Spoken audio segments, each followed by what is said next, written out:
Okay. Hey guys, and welcome to another episode of the...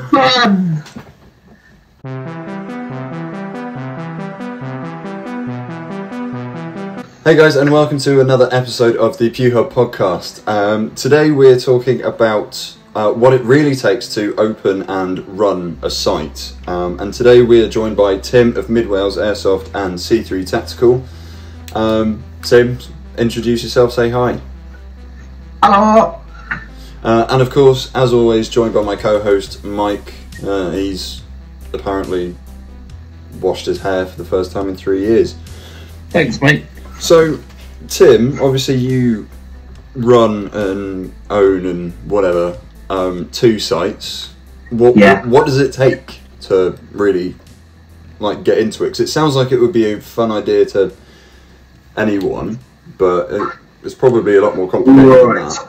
The easiest way to put this is it's your life.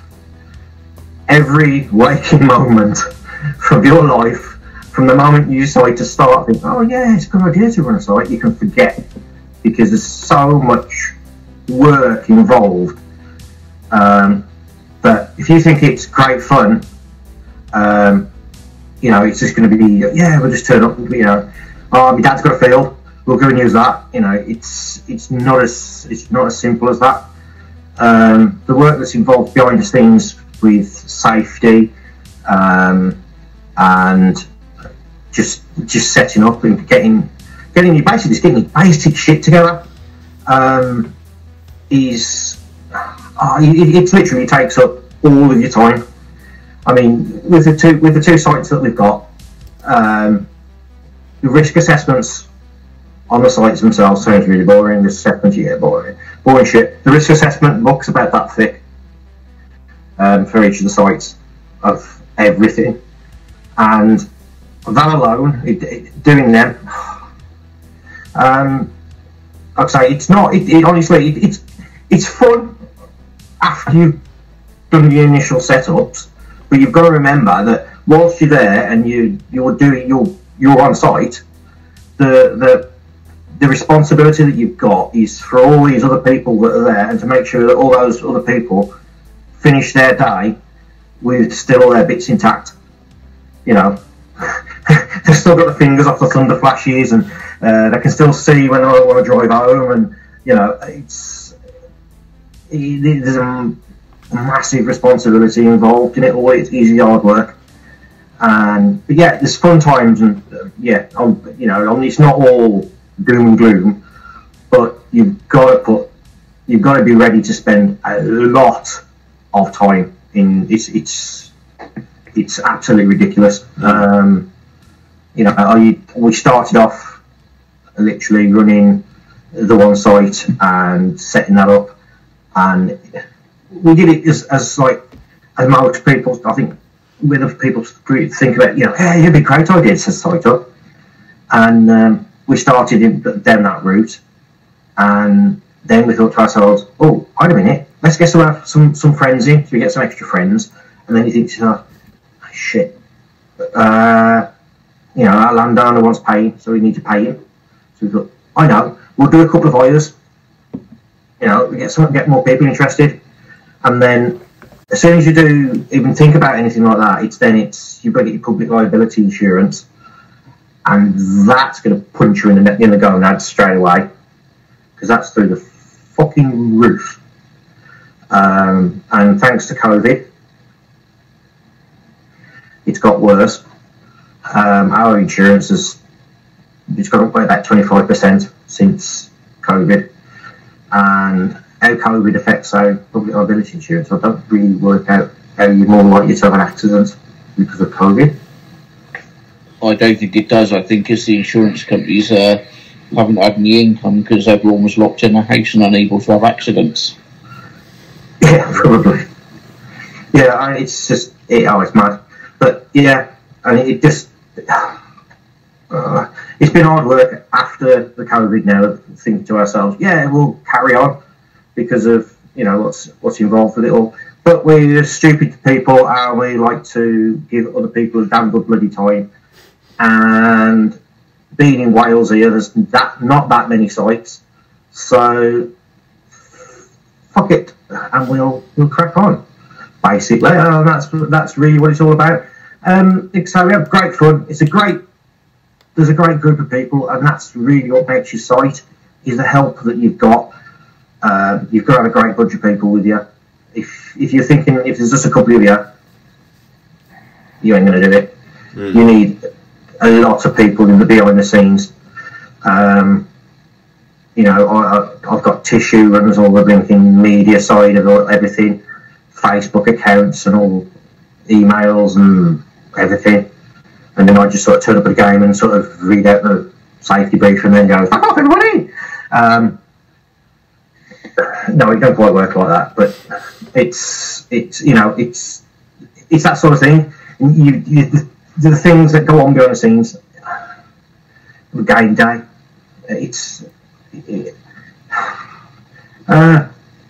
Jenny juice, getting stuff for your generator, just getting your BBs together for your shop for the people, and then you pyro and food, and you think to yourself, why am I bothering? But then you look at the people's faces at the end of the day, and they come over to you, and obviously before COVID, they shake your hand and go, oh, thanks mate, I had a really good day, when's the next game? You're like, yeah, brilliant, and that's what makes it worth it. And and there's this myth, right, that every site owner must live in a mansion because we've got fuckloads of money. No. Can't afford a mansion, not with your helicopter. No, I can't afford it, no. The insurance on a helicopter is quite expensive, and especially after Tish landed it on the Lambo, on the drive, it caused so much difficulty now. And I have to turn up now in the gardener's car, which is terrible. Times I don't know. Well, I say a car, it's more of a truck sort of thing. But yeah, it's so much. And having to get from one side to the garage, I've got to use a golf cart now. My knees are going. Do you know what getting over there? You always get that every couple of months. You get that 19, 19-year-old kid done their first couple of games of airsoft, and they find a field somewhere, and they want to set. I'm going to set up an airsoft site. What game modes do you want to play? It's like, game modes, right? Have you got a safe zone? Have you got toilets? Have you sorted your insurance out? What about car parking? There's just all these things to think about. It's things like, are you doing food? Are you not doing food? Are you providing drinks? Have you got a covered safe zone so people can gear up in all weathers? Are you going to get people to gear up in their cars? And there's kind of all these things people don't think about. And you've got the cheat ways. There are cheat ways to set up an airsoft site, but they've got their pitfalls. And the cheat way is to go to a paintball site that isn't running an airsoft and asking if you can hire the site off them for one Sunday a month. But the thing is, that in 12 months' time, if you start making money, they're going to boot you out and start their own airsoft event. Because, like me, that's how quite a lot of the airsoft sites got going. They used to be run at paintball. And they've realised they can... I have a thing about paintball sites and airsoft. I have a little thing about paintball sites and airsoft. It's a personal thing of mine. I don't know if anyone else experienced this, but when you're out... I've done this. I've gone to some of the paintball sites and played airsoft. And I find that they're disgusting. Because wherever you go, there's a layer of slime. Yeah, it's the paintball. I mean, you can... Some of them... It's paintball, isn't it? But yeah, you just come back with your kit caked. You're like, it's like that scene from Ghostbusters where Bill Murray's led there, covered it. I've been slimed. That is the end of a game day at an airsoft site. That's a run up, but it is kind of the cheap way of getting going. But I mean, you're right. It's a huge amount of money because then you look at rental guns, and the thing is with rental guns, it's like you get something cheap enough that you can buy a load of them, but not so cheap they're just going to shit themselves as soon as someone takes them out. Spartan have got one of the best rental gun policies I've ever seen. They let the gun pay for itself and then sell it as like boneyard. Yeah, that's what we do. They might make a little bit off them, but they don't rinse them. So, but they're a really established brand and really two sites really established. They can do that. But, we both know that the safest gun in the world for a rental gun is a jingly jongly G36, because there are only two things surviving a nuclear explosion: those guns. But then you've got the other gun. The S&T UMP is amazing for CQB. Did you know the magazine's got a design fault that makes it a perfect rental mag? You cannot overwind them. So you don't have to worry about some little fucking idiot on his first game bag until it falls apart. We mustn't call first-timers idiots. Noobs. You can't call noobs idiots. No, I said some idiot. They are first-timers. First-timers, remember that it's if they're overboarding a mag, it's up to you or your member of staff or even another gamer to go, I think that's wound up enough now. Yeah, but we also know there are people you can ask, you can tell them it's wound and they're not going to listen. But yeah, I mean, game modes for me, it's kind of one of the last things you want to think about because there's so much. You can do game modes on the fly a lot of the time, but if you some of the best ones we've come up with have been on the fly. It's some of the best ones we've done are literally. Oh, what should we do now? Oh, I don't know. And you'll get the marshals will stand in the corner and they'll go, we'll do this. And it's like, put it out there. And it's been brilliant. It's been a brilliant game. We recently did one with a bucket of all things hanging in a tree. And it was a team death match. And everyone's got 3 lives. But if you get the bucket and take it back to your spawn, all the people on your team who have had their 3 lives come back in. It's brilliant. It works really well because you get a team and they're dripping down to like 2 or 3 players and they're like, we've got to get the bucket now to get the rest of our team in, One of the weirdest but best games I played, I was at the Mall and one of the marshals had brought a rubber chicken with them and they decided they ran a game and there was a game within the game where if you had the rubber chicken, you were invincible. But whichever team had the rubber chicken at the end of the game lost. If you were offered the rubber chicken, you had to take it. So if you had the rubber chicken, you would just walk at someone helping you. If you were man enough to walk into this barrage of fire, you just hand them the rubber chicken and then you're dead. You can't take it back because you're being shot to fuck anyway. It was absolutely stupid. But hilarious. And I think people forget that airsoft's meant to be fun. Going to a skirmish day is meant to be fun. There is room for silly games. There's room for more serious ones. But if I go to a skirmish day, I want to laugh.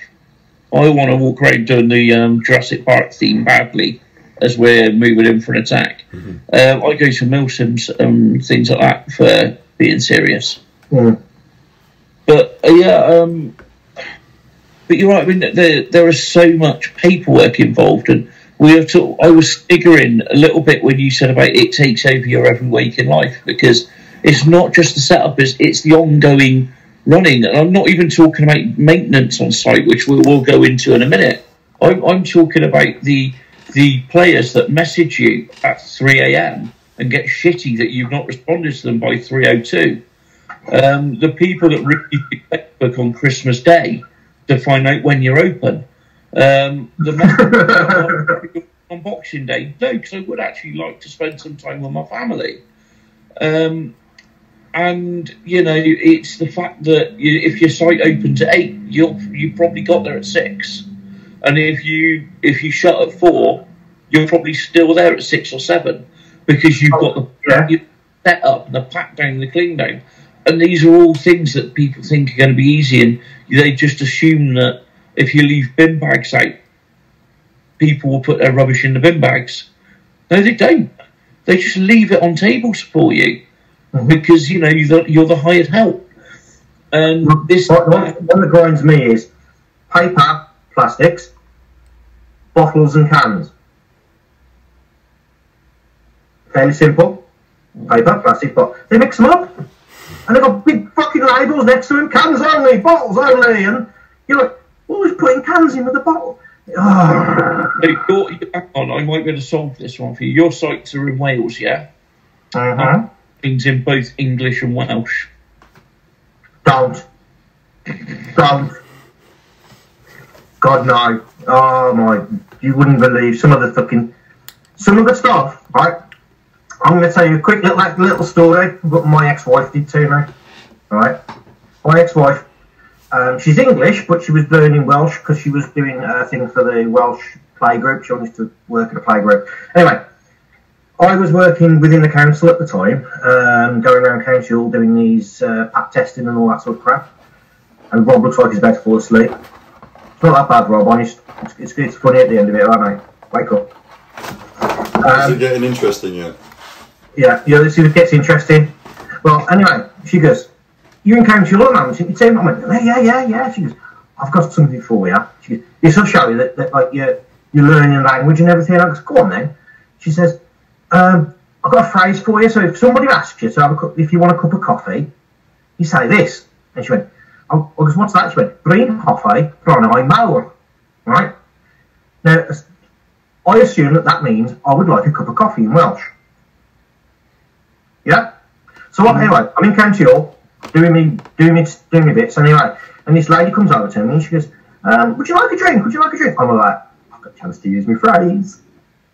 I was like, "Green coffee, but I know." And she was like, "Green." Sorry, not green, my green coffee, but I know. And she goes, she looked at me like that. She went, "Do you know what you've just said?" I was like, "Yeah, I'd like a cup of coffee."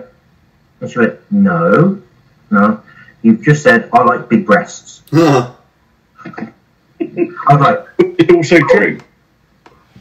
Yeah, it is. Well, it's true, but I was like, I'm at work thinking, oh, fuck. But anyway, luckily she saw the funny side. So yeah, that was my wonderful ex-wife. Nice. I had a soft spot for her. It was under the apple tree. I mean, you hit on like the team, and I've always found what makes running a site easy is having a really good team behind you, a really good team of marshal. Yeah. And that takes a lot of work because very few people turn up on day one, and they are what you need to work with them, train them.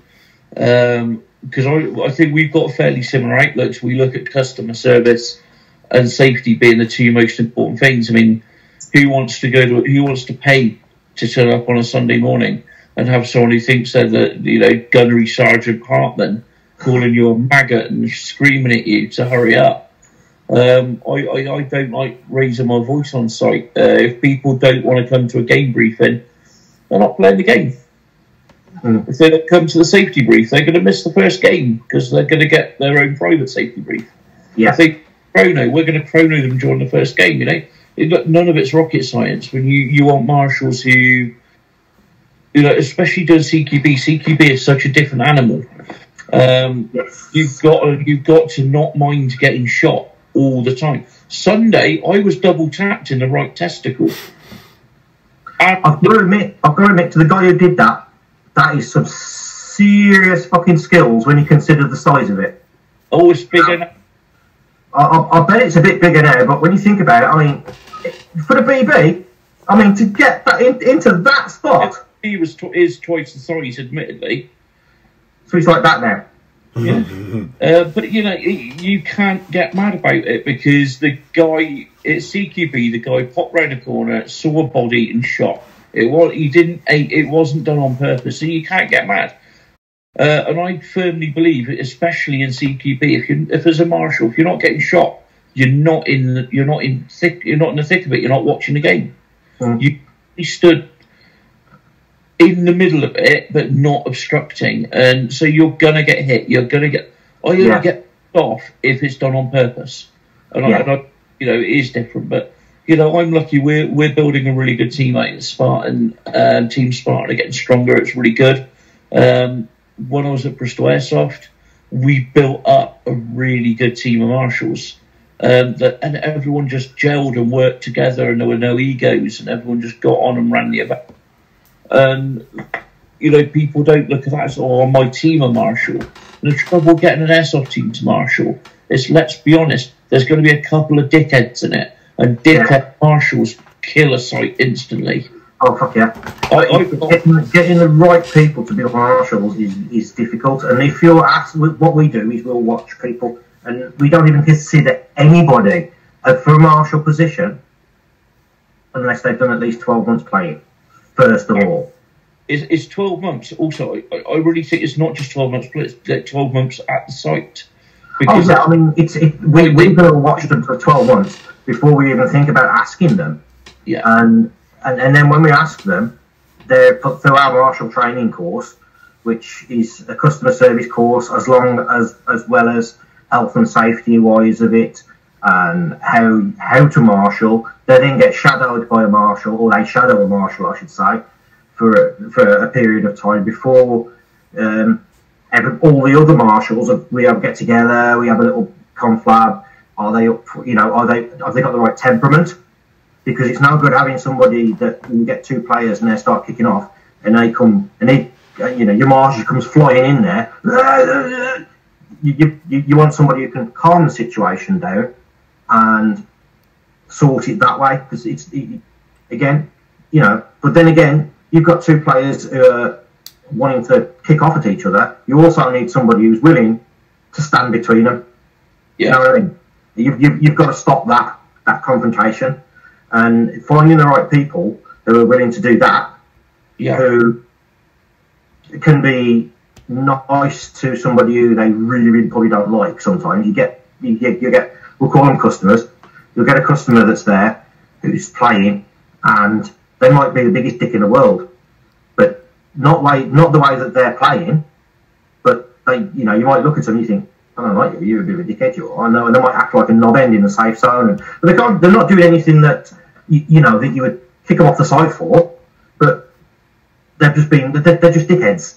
Yeah. Do you know what I mean?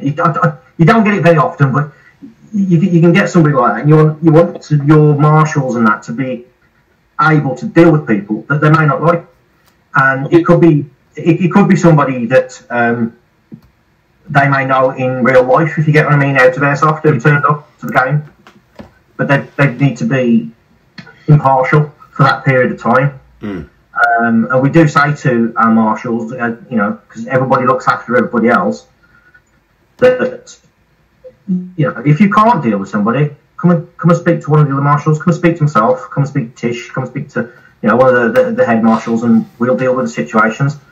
But you've still got to find the right people. And getting that right person, it's difficult. We get lots of people who go, I want to be a marshal, and they're just not the right people. And it can be difficult, and sometimes it's very difficult, especially if you like that person, to tell them that, I'm sorry, you're not really what we're looking for.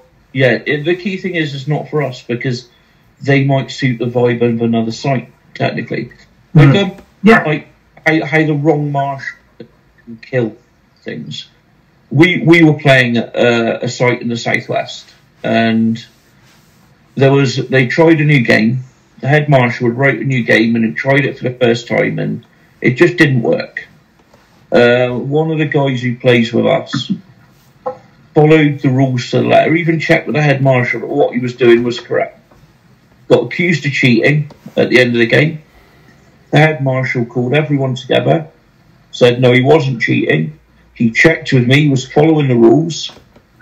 It's my fault, it was a crap game. I didn't think it through properly. And the players were happy. You know, I say happy, they weren't happy, but they weren't pissed off with our mate, because they thought he cheated. I had it explained to them, he didn't, and they kind of accepted it and went on their merry way.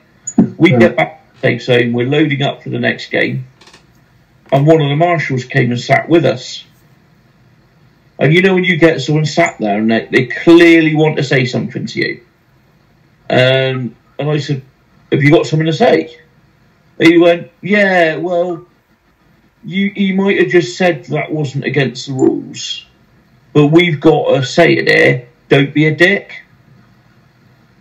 To which I replied, did you just call my mate a dick?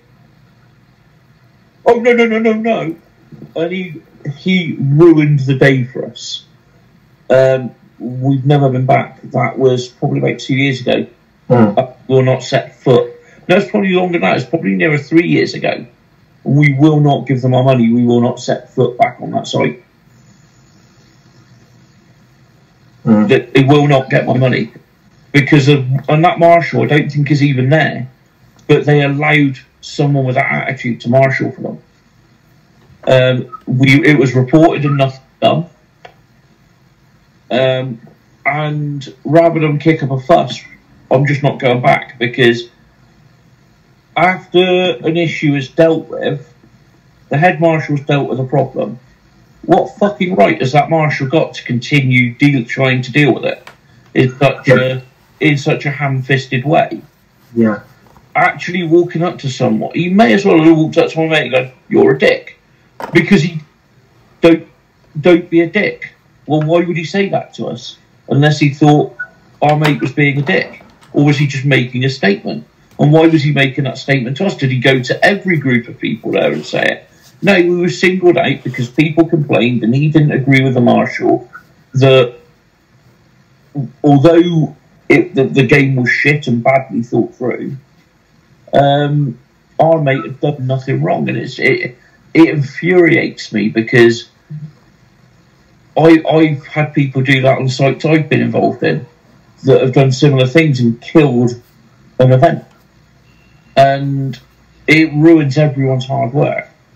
And the whole thing with marshals is they work as a team, but an individual can fuck it all up. Normally because they try to, use initiative when perhaps they shouldn't. And that's, the site shouldn't have it. The marshal should be reined in and told, look, once an issue's been dealt with, just walk away. But I mean, and then you've got to look at. Have you had the painstaking decision that is what chrono do you buy? God, that's a nightmare to start with. Because whatever chrono you buy, it's obviously not accurate. Yeah. To whoever's it is, but unfortunately, the way I see it is, this is the chrono we're using on our site. If you don't like it, tough, go to another site. Because this is the site that this is the chrono we're going to use, or we will present to the insurance company if there's a problem and somebody gets injured, or to the police. And this is what we use to check it. And as far as we was concerned, this chronograph, is as accurate as we can make it, because, that's just the way that they are. I don't think there's any ones out there that are actually properly certified to be correct to within whatever. I think the nearest you'll get is the scan, but they're ridiculously expensive. And then you've got the thing of people lying about BB weights and all this sort of shit, and and that winds me up.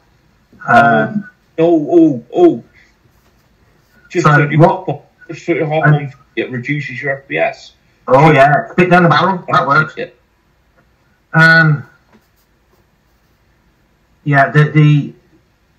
The ones that we've had for people trying to pull through, take the piss at chrono is just unbelievable. But again, the good marshal will spot it, and the person who's on the chrono will spot it. They'll spot that they've turned the hop all the way on, because the BB rolls out the end of the frigging barrel and shoots in the foot. We use the radar one on our site. Some people say they're not accurate. For what we use, it is, and also I've found by using it that we get through less chronos because we don't have idiots shooting the fucking things. Yeah. Because how somebody can't get a BB through a fucking hole that's that big through the chrono, and they still manage to shoot the side of the fucking thing, it gets expenses. Not last year, the year before, cost us 4 chronos of people shooting through the... However, so you're right, people can fuck up shooting through that hole at point blank range, but they're absolutely certain they shot that bloke in the face at 200 metres. Oh, yeah. Oh, yeah, I saw it. It hit him. Yeah, right. Do you know, the other one that really infuriates me is all the excuses as to why people can have magazines on guns in safety. I've had, it's a storage mag. It's a battery. It's okay. That magazine doesn't work. All of it. It's just I don't care. We say no magazines. No magazine means no magazine. And when we get snipers to take theirs out. Can you just you gun box? There's a mag on their gun. You can see they've not connected the battery. It's a polite, can you just get that mag off for me? And when they try and argue with you, I just no magazines on safe zones. I don't give a shit what you say it is. Take it off now or fuck off. I mean, you can see with an AEG and the battery's hanging out of it, it's fine. But it might not be an AEG that's sat there. It could be a gas blowback. Yep. And it doesn't have a battery, obviously. Boo. The only ones that we kind of allow is pistols in holsters. Yeah, but they have to remain holstered. In the holster. And if you're going to take it up, step into the game area and clear it, lads. I do that, but one person takes the piss and we change the rule. These are all the things people don't realise before they decide to open a site in their dad's field. That you have to plan for all of this. And your safety brief. People whinge about how long safety briefs are and all the warnings you have to give. The genuine, right, when you see a mind your head sign, that's because some prick has headbutted it and tried to sue. When you cover something in your safety brief, like, don't sit on a barbed wire fence, it's because someone's tried to fucking do it. Don't hump the horse in the field, they don't like it. Because someone's going to do it. And you've got to cover, you cater for the lowest common denominator. You cater for that airsofter whose IQ is the same numbers as the average room temperature. You're catering for that person. And the one that really pisses me off is, what does it matter? I've signed a disclaimer. Disclaimers don't. All the disclaimer means is you've listened to the safety brief. It doesn't stop a site from being absolved by negligence. It's to say that you've listened to the safety brief and you're going to adhere to the rules. Yeah. It's negligent. And the weird thing is, if I come to your site and I agree, I listen to your safety brief, I say I'm going to follow the rules, and I don't, and you let me, I can still fucking sue you. I can still sue you because you've not told me not to. It's like eye protection. If I remove my eye protection in the game and you don't tell me to put it back on and I get shot in the eye, it's your fucking fault. This is mental. I'm going to do it. Not on my site, you're not. I want a new car. You're not doing it on my site. I'm going to fucking duct tape that fucking eye protection to your face. I'll duct tape it all the way around so you look like someone from the SAS. And I might even cut little slots in there so you can see. Just because I'm nice. But I'm also going to duct tape around your mouth. And you'll be coming out on nose a bit there so you can breathe. Nice. But then that's a kick you get on a weekend anyway, so, on a Saturday, that's what you're... The thing is, there are people that genuinely believe you don't need insurance, you just need disclaimers. No, that's bullshit. Yeah, bullshit. Every site, as far as I'm concerned, it's not a legitimate site if it doesn't have at least some insurance, because you are leaving yourself open to such...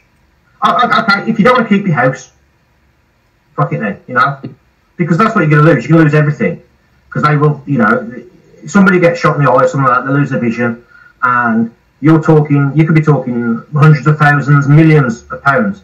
Someone gets killed on your site, that could be £1 million, you know, or more. Body. Eh? Only if they find the body. Only if they find the body, yeah. If you've got a big site and some pigs, you've got to dig it.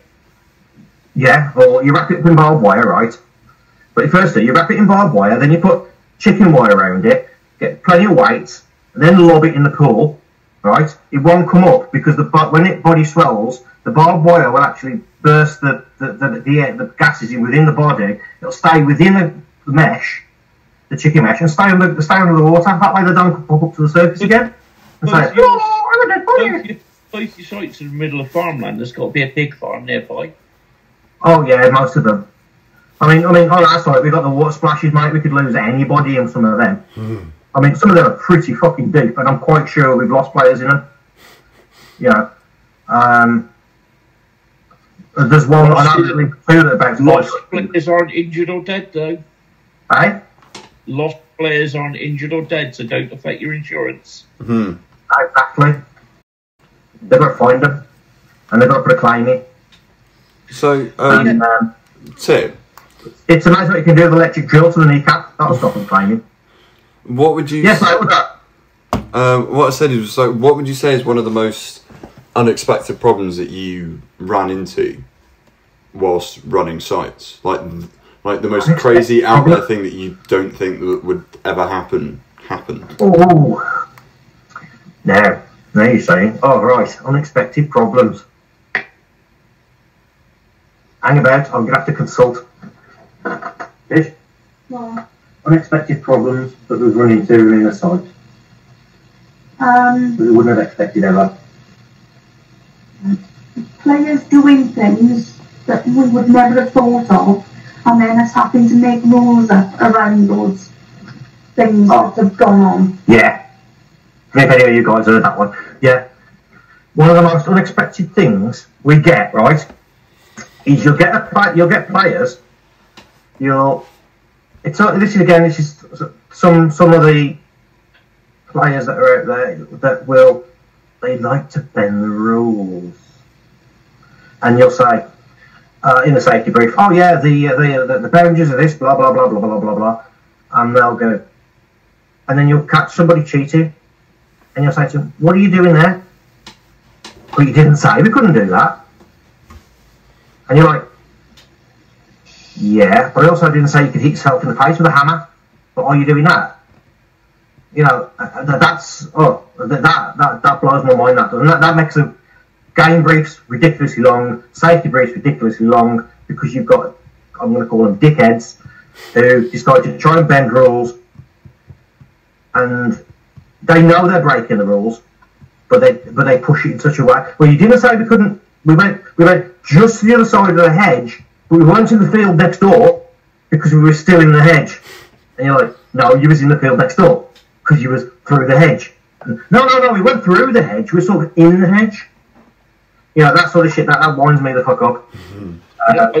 That's an unexpected thing that you get. But unexpected. Public walking through. That's a good one.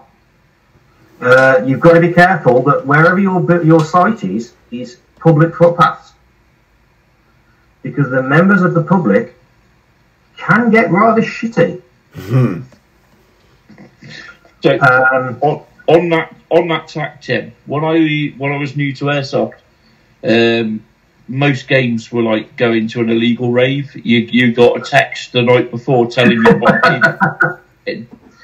And then I wouldn't know what you're talking about there, mate. I've never been to a rave there. You would go in convoy to whatever bit of woodland someone had managed to acquire for the day. We were in a private wood, in the middle of private land with no public access at all. And we were there for a couple of hours, and then we were kind of all coming out of into a clearing to bomb up for the next game.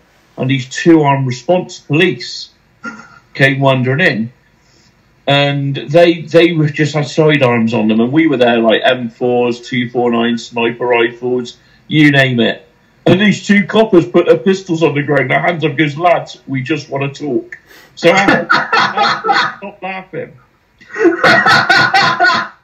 A dog walker had been walking along the edge of the woods, saw us running around with assault weapons, and called the police. So we had some spare kit. These coppers had a little game because they airsoft. This was like 19, 20 years ago. Kind of no one really knew what airsoft was. They had a bit of a, then they went to speak to the dog walker and arrested them because they were trying. But in terms of, like, you know, players doing unexpected things, we had the two funniest ones I've seen, which you try not to laugh, but you're kind of angry and try not to laugh at the same time, was having to brief players after someone had done something that they are not allowed to tape smoke grenades to their feet because they are not the red arrows. There's that one. And there's, I was giving a safety brief at Bristol Airsoft, and you always do that. Has anyone got any melee weapons? And, you know, a few people hold up their other knives, and you go, has anyone got anything else that they're using as melee weapons? And this is where the usual things, rubber chickens, spatulas, and sex toys get held up. Yeah. A player who's actually still a very good friend of mine raised the biggest black dildo you will ever have seen in your life. But in front of him, there were 3 13-year-old kids who luckily didn't see this. So it was like, yeah, you can't use that today. Why not?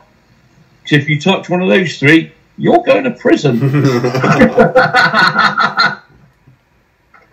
And he didn't have anywhere to put it. Really? You sure? In the ammo pouch, apart from hanging out the top, was this pair of bollocks, which once you've seen, you could not stop staring at. So yeah, we ban people using sex toys as melee weapons, but not before one of the marshals who jumped in for a game stuck one to the wall using the suction cup on it whilst being chased. The player chasing him ran round the corner, got slapped in the face with it, and took it as a kill. I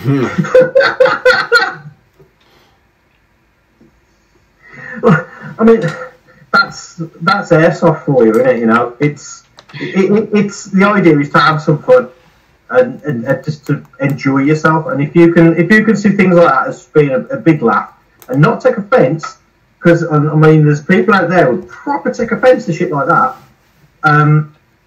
Then that's what you have. That's airsoft. I think we've been really negative, but running a site, operating a site, is a lot of fun as well. It's a lot of work. It can be a massive ball ache.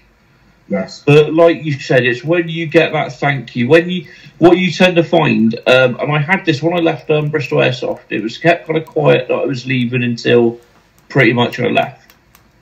And the amount of messages I had from people that were like, well, thank fuck he's gone. Yeah, thank you. I had, well, we're going back to play then. I actually had those. But I also had the thank you so much. You know, you were there, you looked after me when I first started, and there's a guy marshalling for me now. He was going to quit. He turned up for a game, his gun broke during chrono. His girlfriend dumped him an hour before he turned. He wasn't having a happy day. I've been gone from there long enough to admit this now. I gave him a rental gun to use for the night and didn't charge him because his mates were there. I just wanted him to have a good time. We're now not to get charged for a rental. My missus said you'd like leave, yeah, and fucking hell, you're harsh, you are. So yeah, no, charged. It wasn't a rental gun; it was a rental woman. It was a rental woman. No, we lent him one of the site rental guns so he could continue the night, and he enjoyed himself, and we've been friends ever since. And there are people like that, and Brad Scott, who was on, was he episode 3 or 4? Wasn't he? It was episode 3 or 4, I think. 4 maybe. Yeah, Luke was episode 3. I'm sure Brad was 4. and he came to his first game. Now, he was a professional UFC fighter at the time, and he admitted to us he was quite intimidated. And sometimes, you know, you get people turn up on the ring, you talk to them, you encourage them, and it's really nice to see them kind of find their feet, and you get that thank you at some point. And you get their loyalty where they keep coming back to you and they'll excuse when you run a bad day. And it is worthwhile for anyone that is thinking about setting up their own site. Yeah. If you've got the time... Sorry? And if you've got the time and you've got the money pit to invest, then go for it. You know, if you've got the time and you really, really, really, really want to do it, go for it. There is a massive but is it's hard work, but what you get out of it is really good. You see sides of people you'll probably never ever see, you know, in real life. Because when people turn up at site, a lot of people take on a different persona. You see them in real life, and a lot of people are not really quite the same person. You know, you see them in MTP or whatever camouflage they've got on here, and then you go out for a social one evening with them, and you turn up at the pub, and you don't recognise them, because you're like, I'm sure no, I don't recognise you, you've not got glasses on, and no, you've not got camouflage on, where the fuck is it? And they'll sit there, and they'll sit down, they'll be out in the corner of the pub like this. I don't want to say a word. And they're on site, they're the biggest gob going, like, you know. A bit like you, Mike, to be honest, mate, on here. You know, what? In real life, I mean, you're so quiet. It's just because you're here. I mean, and Rob, I mean, you guys, you can see, he talks so much. I wear myself with this, that's the thing. But, I mean, the other thing, if you are... Where is the sun? If you're opening your own site, just do your homework. Just make sure you cross all the T's, dot all the I's, get your together, get risk assessments together. And one of the great things with the airsoft community, quite a lot of sites to help you. Because at the end of the day, I mean, I'm pretty sure you guys at MidWales would if someone wanted some help and advice. Because the more airsoft sites we have, if everyone works properly, we're going to build more airsofters. Exactly. But what we want all the other sites to be safe. We want to be run properly, which is why, you know, the airsoft trade body, and it gets knocked a lot because people don't understand it. How helpful that is when you need some assistance with a bit of risk assessment if you're not okay with it more. And I'm that we can help you. You know? If you want to open a site up, the best thing you can do is find a spot that's literally not next door to another site. Yeah. First of all, because they're not going to help you, or they'll be reluctant to, I should say, to help you. You want to find a place that's a little bit out of the way, so you're not sort of poaching, or you don't look like you're poaching, or you don't want to be down the road from another site if you can help it. Because unless you're totally different, unless it's woodland and CQB, you can get away with it. Yeah, that's different. Like, but if there's a CQB site in X, say, you know, 2 miles down the road, don't open a CQB site. You know, look for something different and to find a different thing. And then, you know, that's the way to go with it, and people will help you. Just a minute, I'm just going to slap my wife. What are you laughing at? You do you?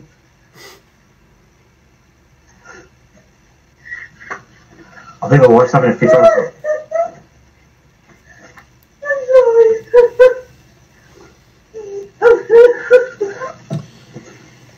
And on that note, I think it's time to wrap things up.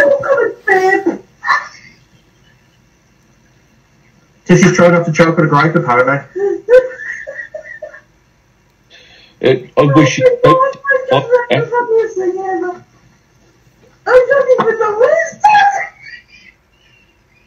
Oh my God. Help me. Somebody. How'd you put up with this? I don't know. I don't put up with it as a thing. I just sort of like go with the flow. And then, you know, I find alcohol helps. Yeah. Copious amounts of alcohol. Working late. If you've got a site, it's really good because you can work really late. You don't spend much time at home, you know. And there's things like that. Yeah, I think you should love you, darling.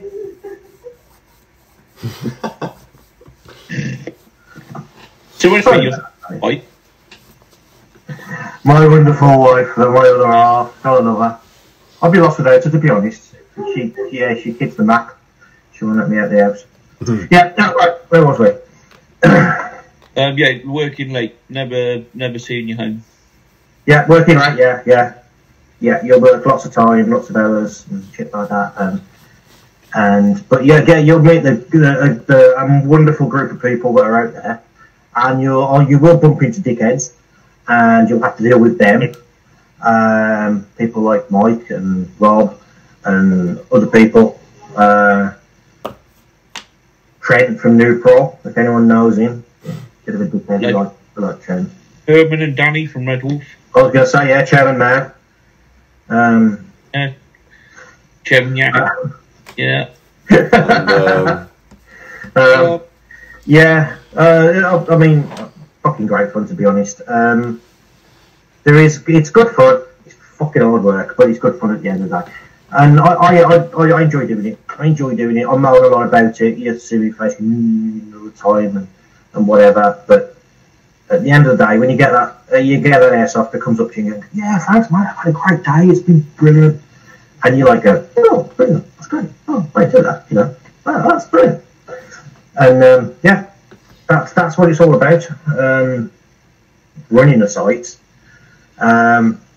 If someone comes up to you and they go, I've had a great day today, and your marshals have been brilliant, and the food's been amazing, and you know, that sort of stuff, it's great. Or they'll come up to you and they go, yeah, your marshals are good. Food's a bit shit though, isn't it? They do big portions, and a bit of feedback as well. It's great. Everybody likes it, because you know what to improve. We'll give feedback once at, and he was explaining that basically there was a terrible night. There was 6 players turned up at the courts. It was like, I think there was like World Cup or something on, and it was just one of those times when no one turns up. It was the evening game. We were lucky to have the 6. We're 3 guys who had never played airsoft before. 3 guys who had played a lot. And you divvy them into teams, and it was like, you'd split. The first thing you do is, right, get into the groups of the people you arrived in. Then you realise it's 3, like, they come as 3 experienced players. So you offer the experienced players, normally, they want a fair game. So they're quite happy to be split up, and sometimes it's quite good fun to shoot at your mates. Then we asked these new guys, and they didn't want to be split up, and their leader, no, we want to play together, and they got spanked. And at the end of the night, they came to hand their rental kits in, and the leader of the group, I just want to give you some feedback, and I'm like, okay, no worries. I don't think the teams were fair. It was like a group of tribal warriors taking on the SAS, and I was like, we tried to explain that I did give him the opportunity to, to mix and match. They chose to. We did several times tonight. Do you want to be mixed up now? Then you want to play together. And he decided to make it our problem. Well, the guy now doesn't play airsoft because it was in one of the posts, about how the airsoft retailers are total rip-offs because we put stupid markups on it from people that don't see the wholesale price and the £8 profit you make on like TM high cappers. They don't see that bit, and he put Red Wolf are but even more expensive. It's like someone putting a high markup on cancer drugs, which I didn't find particularly funny, and he got torn to pieces for that. because little arsehole likened buying a magazine for it to getting drugs to treat cancer, which, wasn't found funny. He got banned from the site for it because you just don't want toxic little arseholes like that around. But yeah, you do get the interesting characters that like to give some great characters. Feedback, and it's the reviews from people that have never been to your site. Oh, so I've had some of them. This was the worst place I've ever played at. And you're like, you haven't played yet. And you know it's because you've. I'm going to be very diplomatic about this.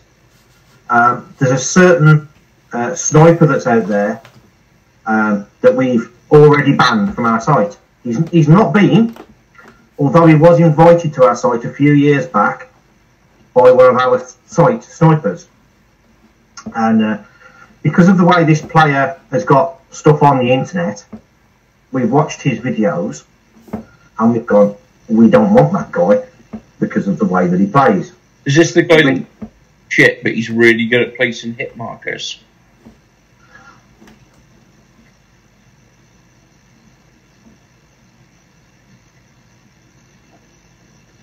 No. And we banned this guy, and then we got all his fan buddies and bum chums, or whatever you want to call them, giving us reviews on the shop, who had never actually been there, and on our site that had never actually been there. And luckily we had there was all Google reviews and stuff like that, and we managed to speak to Google about them, and Google were quite fair, and they removed quite a lot of them. And when I say a lot, I do mean, like, for us, we're a small site, and it was a lot. You get 10 bad reviews, and it can be that's a lot, and we was like, well, these guys have never been. How do they know what it's like? Google were very good about it, and it's all because we went, we don't like the way this guy plays. We're banning him before he even gets here, and we're on a list that has banned this guy. We're there. We're happily on that list. People can see it. You'll see MidWales Airsoft on there and C3 Tactical. I've banned this guy, but that's how we have the right to refuse admission. So, did you get any threats from his laughable head of security, the guy that kept threatening to smash? We didn't get any threats from him. I know people had phone calls, and he took the piss out of them on the phone call, and recorded their phone calls and stuff like that, which was a bit naughty, because you have to give people. You have to tell them that they're being recorded, especially if you're going to put it on the internet. So, like I say, I'm not saying who this person is. It's up to you guys. If you think you know who I'm talking about, then that's up to you. If you think I know who I'm talking about. And if there is a prize. Is there a prize? No. Yeah, but let's...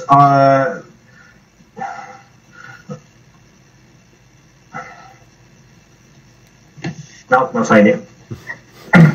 I'm being good, and because I don't want to be controversial.